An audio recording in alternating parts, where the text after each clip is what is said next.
এ জগতে অনেকেই আছে যার একটু অহংকার আছে। অহংকার তো শুধু টাকা পয়সায় হয় না, অহংকার অনেক দিক থেকেই হয়, হয় না? দেখবেন অনেকের আবার রূপের অহংকার হয়। কারোর যদি একটু দেখতে সুন্দর হয়, সে মনে করে আমার মতো বিশ্ব সুন্দরী জগতে আর কেউ নাই। তার রূপের অহংকার, বাপরে বাপ, পাশ দিয়ে যেতে পারবেন না আপনি।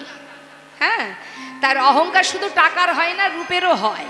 কিন্তু তুমি যেটারই অহংকার করো না কেন, রূপটাকে ধরে রাখতে পারবে তুমি?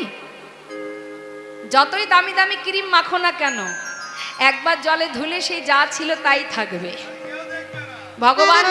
ভগবানের কোম্পানি থেকে যেভাবে বেরিয়েছি আমরা, ওটাই থাকবে। তার উপরে যতই তুমি ল্যাপো আর পোছো, যাই কর, ওটাই থাকবে। কি তাই না?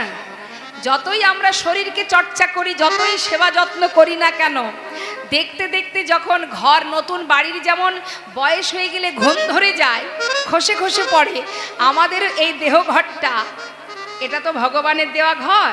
এর মধ্যে আমি বাস করছি। আমি মানে কোনটা বাবা?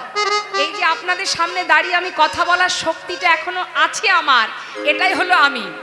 এই কথা বলার শক্তিটাই হলো আমি, অর্থাৎ শ্বাস প্রশ্বাস, সূক্ষ্ম আত্মা, যেটা হচ্ছে আমি, যেটা এখানে ভগবান এই দেহের মধ্যে আমাকে দিয়েছে এই জায়গাটা, তাই আমি ব্যবহার করছি। তা ভগবানের যখন সময় হবে, তখন এই ঘরটাকে আমায় ছেড়ে দিতে হবে। একেবারে ঘাড় ধাক্কা দিয়ে বের করে দেবে সময় যখন হবে। সে দিনেও দিতে পারে, রাতেও দিতে পারে, যখন খুশি দিতে পারে, পথে ঘাটেও দিতে পারে, বাড়িতেও দিতে পারে। কি, ইহজগতের ভাড়া বাড়িতে যখন আপনি বাস করেন, মালিককে যদি বলেন যে আপনার ঘর ছাড়তে হবে, ঠিক আছে, অমুক মাসে অমুক দিন আপনার ঘর ছেড়ে দেব, একটা তারিখ থাকে মা। কিন্তু আপনি যে ভগবানের দেওয়া ঘরটায় বাস করছেন, ভগবানের দেওয়া যে ঘরে আপনি বাস করছেন বাবা, এই ঘরের কিন্তু কোনো তারিখও নেই, সময়ও নেই। সে যখন মনে করবে এই ঘর ছেড়ে দাও, ছেড়ে দিতে হবে, কিচ্ছু করার নেই। তাহলে এত রূপের অহংকার কিসের? বয়সের সাথে সাথে চোখেও দেখবো না, কানেও শুনবো না, চুল পাকবে, দাঁত পড়বে, শরীরের চামড়া শুকিয়ে গুটিয়ে যাবে।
বাবাজি, যত সময় তুমি না বলবে আমি তোমার চরণ ছেড়ে কোথাও যাব না।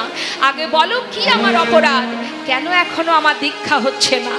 লালা, তোমাকে বলেছিলাম ভিক্ষার ঝুলি কাঁধে নিয়ে দাঁড়ে দাঁড়ে ভিক্ষা করবে, কারোর ঘর বাদ দেবে না। সবার ঘরে ভিক্ষা করেছো লালা? বাবাজি, আমি সবার ঘরে ভিক্ষা করেছি, শুধু একজনার ঘরে আমি যাইনি। কে সে? জগৎ শেঠ। কেন যাওনি লালা? বলো কেন যাওনি? বাবাজি, ওদের সঙ্গে আমাদের একটু দ্বন্দ্ব বিবাদ ছিল বহু বছর আগে থেকে। দাঁড়াও দাঁড়াও, কি জন্য ছিল? তোমার জমিদারির কারণে। আচ্ছা লালা, তোমার সেই জমিদারি কি এখন আছে? নেই। তুমি কি জমিদার আছো? তাও নেই। তাহলে দ্বন্দ্ব বিবাদ কেন থাকবে লালা? বিবাদ থাকলে, দ্বন্দ্ব থাকলে, হিংসা থাকলে, কারোর প্রতি ক্রোধ থাকলে কখনো কি আর গোবিন্দের কৃপা পাওয়া যায়? সমস্ত কিছু মায়ার সংসারের যা কিছু লোভ লালসা সর্বস্ব পরিত্যাগ করতে যদি তুমি পারো, সূক্ষ্ম আত্মা শুদ্ধ ভক্তি এই দেহ মনোপ্রাণ দশেন্দ্র ষড়রিপু যদি তার চরণে সঁপে দিতে পারো, তবেই তার কৃপা হবে। কিন্তু তোমার ভিতরে এখনো যে হিংসা আছে, তার প্রতি বিবাদ দ্বন্দ্ব লেগে আছে, এইটুকুর জন্যই তোমার আজ দীক্ষা হচ্ছে না। যাও, নতমস্তকে তার ঘরে যাও, মাথা নত করে ভিক্ষা করে নিয়ে এসো। সঙ্গে সঙ্গে লালা ভিক্ষার ঝুলি কাঁধে নিয়ে চললেন ভিক্ষা করতে মা। তাই জেনে রাখবেন, ধর্মীয় কোনো কাজ, বৈষ্ণব সেবাই বলুন, ভগবানের সেবাই বলুন, যে কাজই আপনারা করুন না কেন, যদি কখনো আপনাদের মধ্যে হিংসা থেকে যায়, তাহলে লাখ লাখ টাকা সব সেবাই দিচ্ছেন বটে, ভগবানের সেবায় একটুও লাগবে না। বর্তমানে দেখবেন অনেক জায়গায় আছে এই কীর্তন নিয়েও এখন ওই হিংসা হিংসি শুরু হয়ে গেছে। এক পাড়ার লোক যদি হিংসা করে 5 লাখ টাকা খরচ করে, পাশের পাড়ার লোক বলে তোদের দেখিয়ে দেব 10 লাখ টাকা খরচ করে। এই যে দেখা দেখির পাল্লা পড়ে যায়, এর জন্য কিন্তু মা ওই লাখ লাখ টাকা খরচই হয়, সেবা হয়, ভক্তরা আসে সেবা করে, সবই হয়, কিন্তু ভগবানের সেবা হয় না। তাই সবার আগে এখান থেকে অহংকার ত্যাগ করতে হবে। অহংকার পতনের মূল, তার প্রমাণ মহাভারতে। তাই অহংকার রাখা যাবে না। এবার দেখুন কি হলো, লালা ভিক্ষার ঝুলি কাঁধে নিয়ে দাঁড়ে এসে দাঁড়ালো। ভিক্ষাং দেহি। কীর্তন শুনতে হবে এই জন্য, আমাদের কিছুটা জ্ঞান অর্জন করার জন্য। আমরা তো সবই অজ্ঞান হয়ে পড়ে আছি, কিছু জ্ঞানের প্রকাশ পাওয়ার জন্যই আমাদের এই হরিবাসরে আসা। তা বাবা, এবার দেখুন কি হলো, দাঁড়ে যে দাঁড়িয়ে আছে, সেই দাড়িকে যেই না লালাকে দেখেছে চিনতে পেরেছে। ভিক্ষা করতে এসেছে লালা, মস্ত বড় জমিদার। দাড়ি কোনো কথা না বলে দামি দামি অনেক রত্ন একটা পাত্রে নিয়ে ভিক্ষা দিতে এসেছে লালাকে। লালা বললে, শোনো দাড়ি, আমি তো তোমার হাত থেকে ভিক্ষা নেব না। তাহলে শোনো, তুমি যেগুলো এনেছো আমার কাছে, এ আমি চাই না। ও দাড়ি, আমি ধনের ভিখারি নয় গো, আমি ধনের ভিখারি নয়।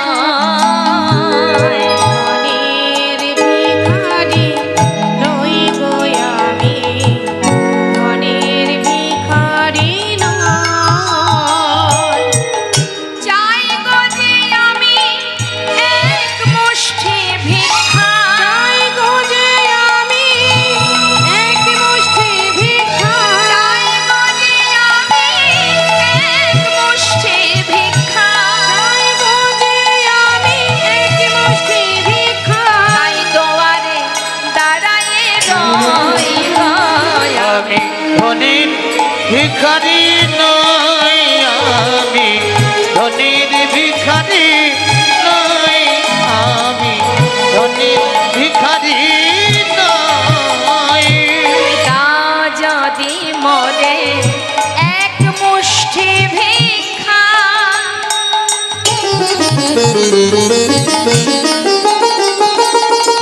তবে হবে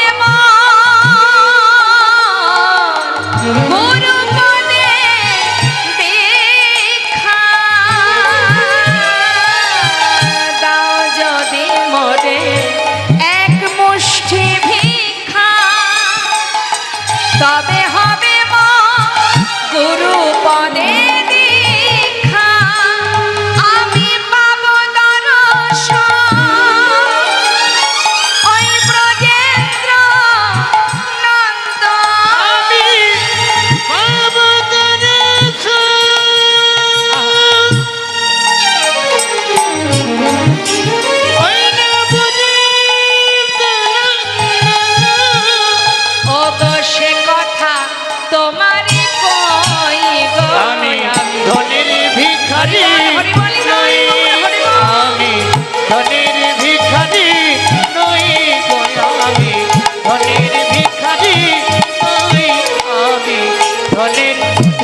দাড়ি তাড়াতাড়ি করে ভিতরে গিয়ে জগৎ শেঠকে বলছে, বাবু আপনি একটু তাড়াতাড়ি চলুন, আপনার দ্বারে আপনার চিরশত্রু এসে ভিক্ষা নেবে বলে দাঁড়িয়ে আছে। জগৎ শেঠ বলছে, আমার চিরশত্রু? সে তো লালা। হ্যাঁ বাবু, সে এসেছে আপনার দ্বারে, আমার দ্বারে ভিক্ষা নেবে বলে। কই আমাকে নিয়ে চলো দেখি। যখনই এসে দাঁড়িয়েছে দ্বারে জগৎ শেঠ, এসে দেখছে কি সারা গায়ে কৃষ্ণ নাম, চোখে কৃষ্ণ প্রেমের বাড়ি, বদনে কৃষ্ণ নাম, মস্তক মুন্ডন, কাঁধে ভিক্ষার ঝুলি। জগৎ শেঠ দূর থেকে দেখে বলছে, লালা এ তোমার এ কি বেশ, যে কিনা এত বড় জমিদার, আজ তার এই বেশ। আমার যেন একটু সন্দেহ হচ্ছে, এটা কোনো ছলনা নয় তো? কোনো ছলনা করে আমার দ্বারে এসে দাঁড়াওনি তো? তখন লালা বলে উঠলেন, বন্ধু না না, আসিনি আজ তোমার কাছে বন্ধু কোন ছলনা।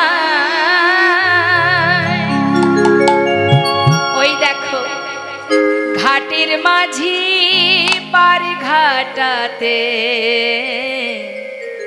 বসে ডাকছে আমার।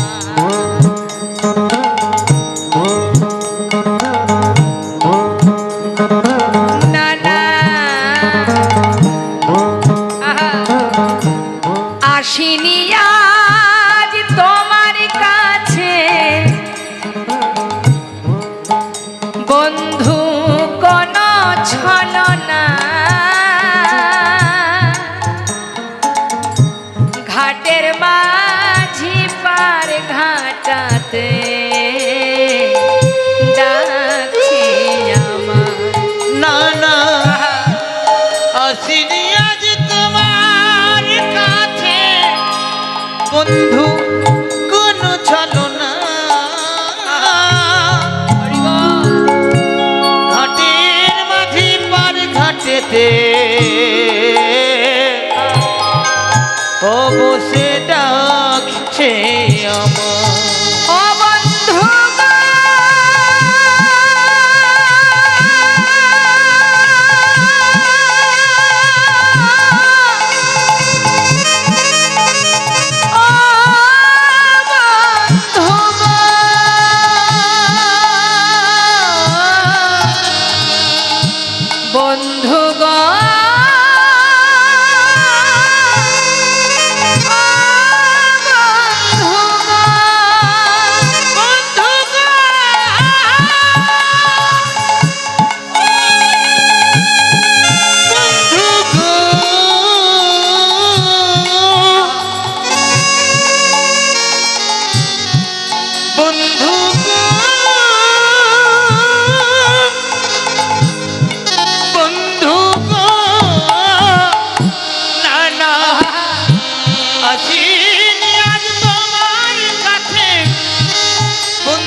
ঘাটের মাঝি পার ঘাটেতে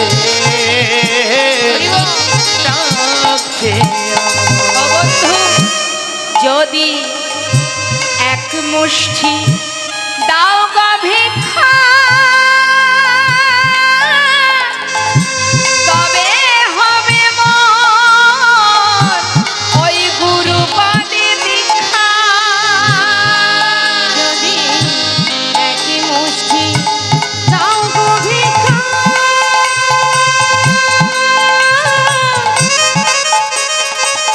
তবে হবে মোর গুরু পদে দীক্ষা। যাই গো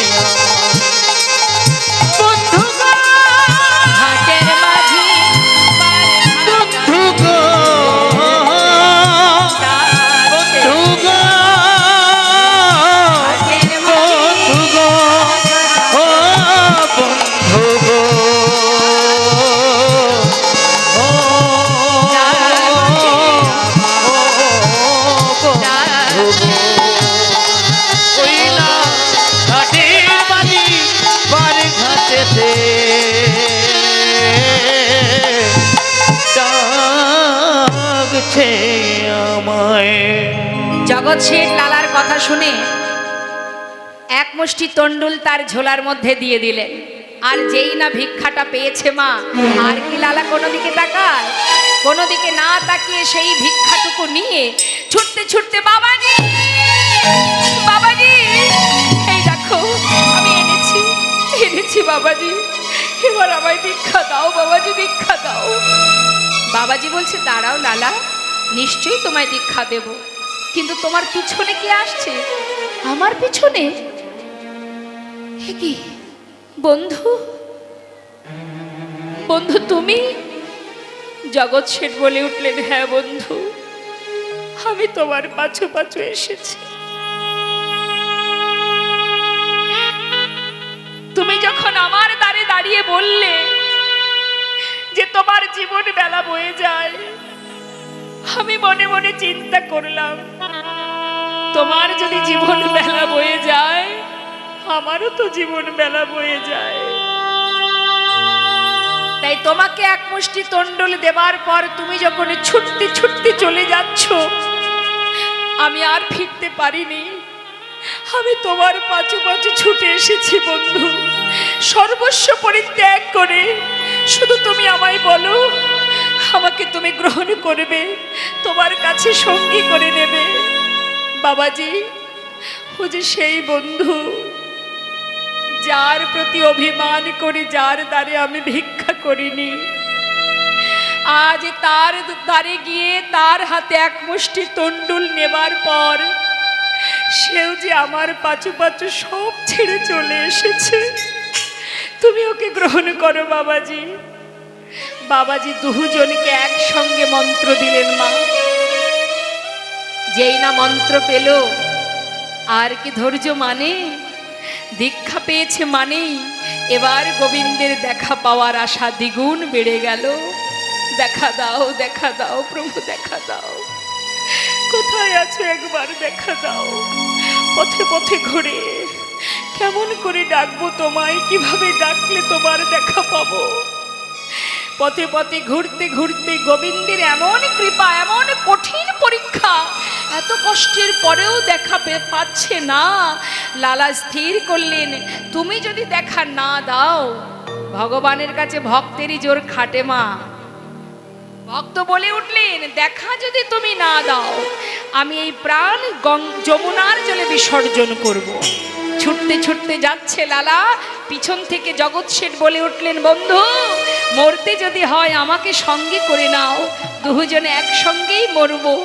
এই বলে দুজনে যখন ছুটে যাচ্ছে, ভগবান করুণাময়, ভক্তাধীন ভগবান ভক্তকে রক্ষা করার জন্য তিনি হঠাৎ ওই যমুনার পাড়ে বালুরাশিতে ত্রিভঙ্গ বঙ্কিম ঠামে দাঁড়িয়ে তাকে দর্শন দিলেন। লালা, লালা, কে?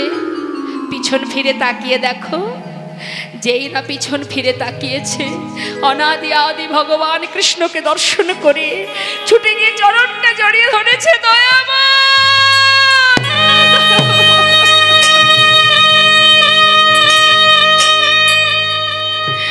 আজ আমি ধন্য প্রভু, আজ আমি ধন্য, তোমার দেখা পেলাম প্রভু, তোমার চরণে ঠাঁই দাও আমায়, যেন চরণ ছাড়া করো না তুমি। হে প্রভু, এলেই যখন তবে একা কেন এলে, যুগল হয়ে দাঁড়াও, একবার আমার হৃদয় মন্দিরে এসো প্রভু। দুবাহু প্রসার করে ডাকছি, এসো প্রভু। মামা অন্তর মন্দিরে এসো, এসো মাধব কৃষ্ণ গোপাল, এসো মাধব কৃষ্ণ গোপাল। মম অন্তর মন্দিরে এসো, এসো মাধব কৃষ্ণ গোপাল, এসো মাধব কৃষ্ণ গোপাল। এসো, এসো তুমি ঈশ্বরী দিমাছে অন্তর জামি হরে প্রাণ প্রিয় রাজে। এসো এসো তুমি ঈশ্বরী দিমাঝে অন্তর্যামী হরি প্রাণে প্রিয় রাজে। অধরে বাসিয়া মধুর হাসিয়া অধরে বাঁচিয়া আজ মধুর হাসিয়া এসো এসো কৃষ্ণ গোপাল এসো